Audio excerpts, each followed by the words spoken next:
All right, so for this one, this is just a real quick refresher on um,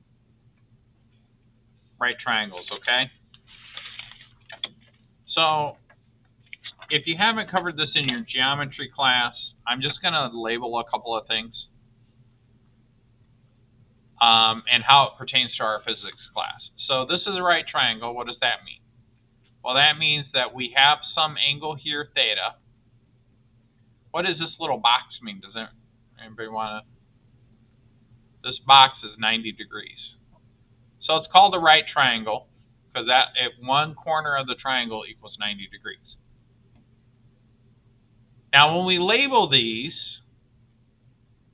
the side across from the angle is called the opposite.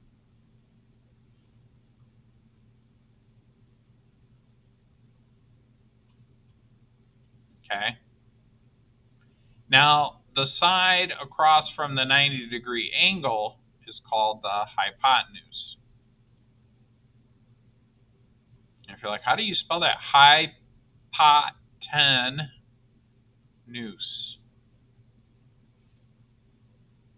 So these sides are relative to the angles.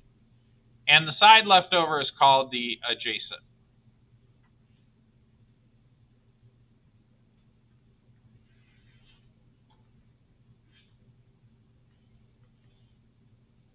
Now, if I think of this in terms of an xy plane,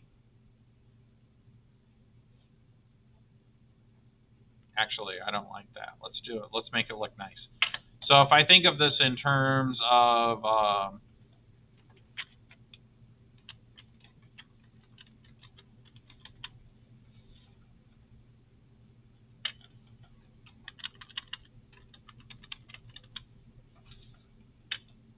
shoot, it doesn't have it.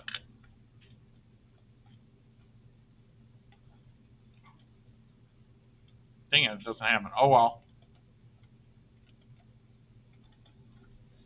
So if I think of this in terms of the xy plane, what I mean by that is I'm going to draw, let's pretend that this is the x-axis.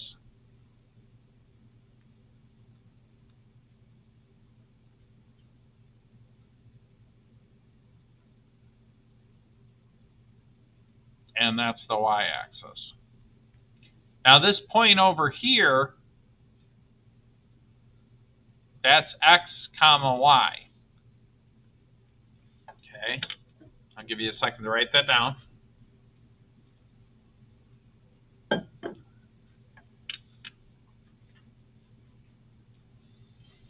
Well, that's really the x is how far over you go this way, right? So we always start at the origin and we move over x numbers over here. So this is really the x value, right? And then the opposite really represents the y value. Okay, does that make sense? So if I know what x and y is, the y value represents the opposite side, and the x value represents the adjacent. Now, one last thing that we can consider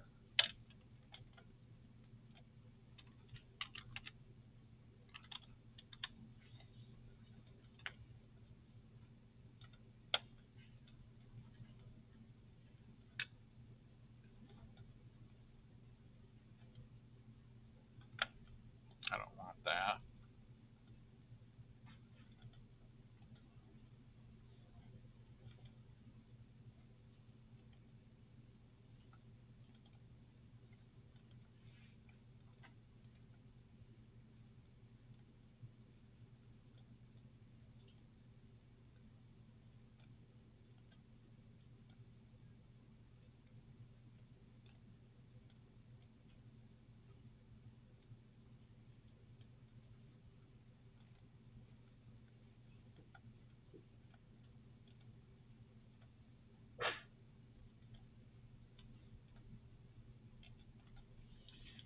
If I were to, and this is not the best drawing, but if I were to draw a circle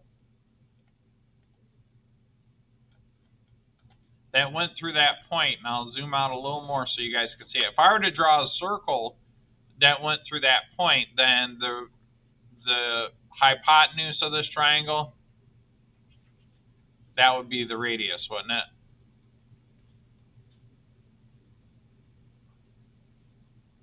Okay.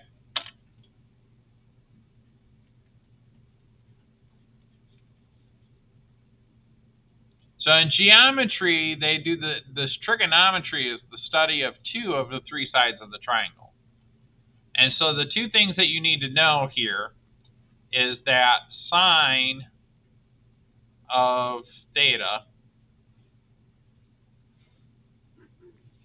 is equal to y over r, and cosine of theta is equal to x over r. Okay? That's all you need to know.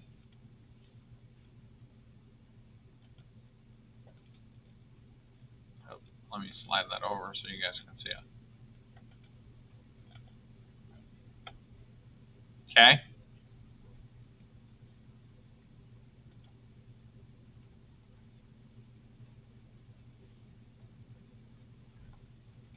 And that's essentially it. Now, we're going to use this a lot because when we're talking about angular speed, we're talking about theta. And then we use these trig functions to kind of figure out some stuff.